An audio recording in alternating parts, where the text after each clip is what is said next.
the sun rose, we were winging our way over China, en route from Salt Lake to San Francisco to Hong Kong to Singapore to Bangkok and finally to Kathmandu. Between Bangkok and Kathmandu, we caught our first glimpse of the Himalayas, jutting masses of rock and ice towering through the clouds and above us. We were flying at 27,000 feet. Kathmandu has changed dramatically since my brothers Ben and Steve and I were here 18 years ago. Population has swelled over 60% in the last 10 years to 1.2 million people. Many are fleeing the rural areas to escape the Maoist guerrillas. The Tamil district is home to the most expensive real estate in Nepal. Shops selling everything from cookware to mountaineering equipment, catering to locals as well as adventure travelers. On the streets of Tamil, you are approached by shopkeepers and traders wanting to sell you shirts, saris, jewels, and even opium. The city assaults your senses with smells of curry, burning incense, street food, flowers, fruit, ancient wood, exhaust fumes, and human bodies. Asian religions meld in Kathmandu with both Hindu and Buddhist traditions. Durbar Square contains Hindu stupas, Bhagavad Gita temples, and palaces of Malla and Shah kings dating back 1,000 years.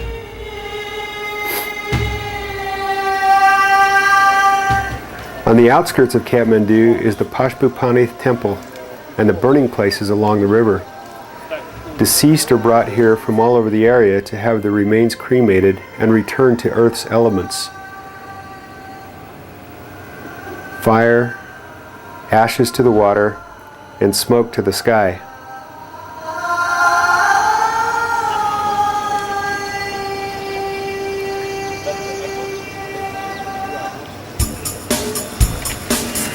Cattle are sacred.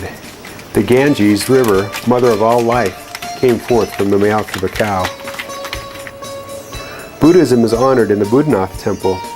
It is here that many Sherpas and climbers come to pray and turn the prayer wheels before ascending. Prayer flags and prayer wheels are an integral part of the process. Both contain written prayers which are sent heavenward when wheels turn and flags flutter.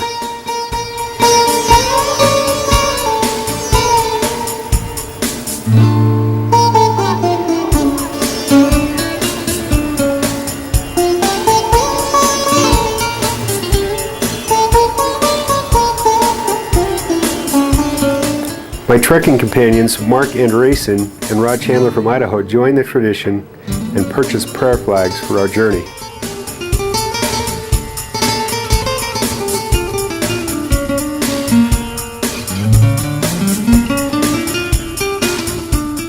The Swayambhunath, or Monkey Temple, sits atop a hill overlooking the Kathmandu Valley.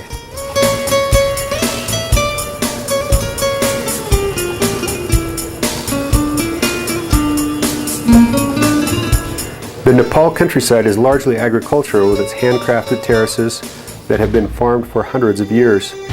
Much of the work is done by women.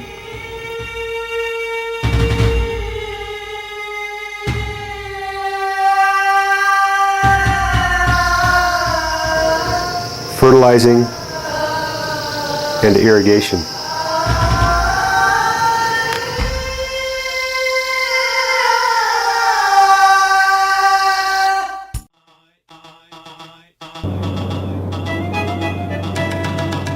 Leaving Kathmandu, we enjoy a spectacular flight over the Himalayas, northeastward to Lhasa, Tibet, in China. The contrast between Kathmandu on the tropical side of the mountains at 4,300 feet and Lhasa at 13,000 feet is stark.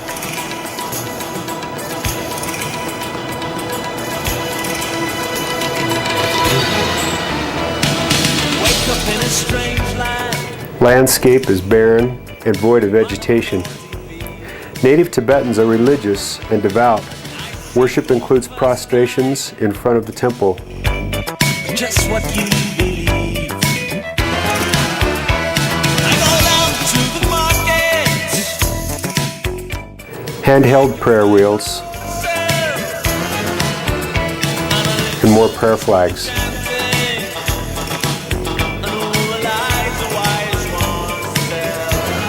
burning incense,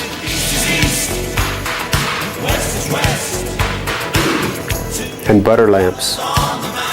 As an offering, people bring butter and add it to the lamps of the temples to keep them burning. The good stuff is real yak butter from the country.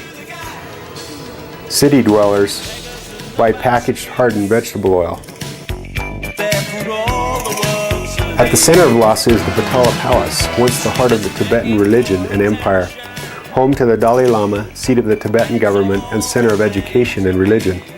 It has over 1,100 rooms and, according to some sources, contains 850,000 books of scripture, which have all been handwritten in beautiful calligraphy by the monks. Each morning, thousands of Tibetans circle the base of the palace as a pilgrimage, meditating, chanting, and swirling their prayer wheels. The modern face of Lhasa has a decidedly Chinese look, with rows of blockhouses and Western influences.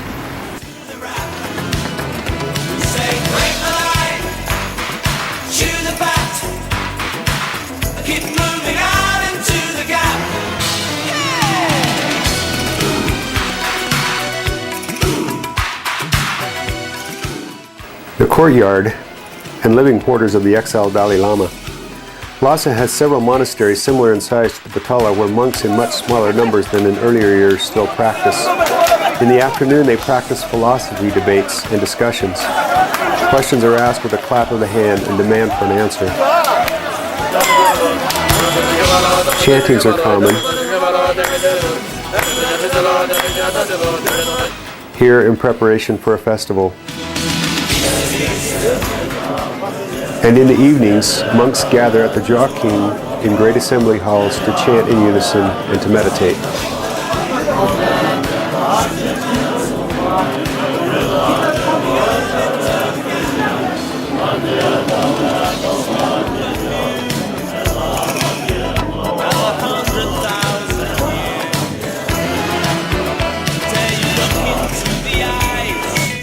At the Diprung Monastery, a kitchen which was used to service 10,000 monks is still in operation for about 700. The fire under the 250-gallon tea kettle is always burning, heating water for butter tea, a mixture of tea leaves, yak butter, and hot water churned together.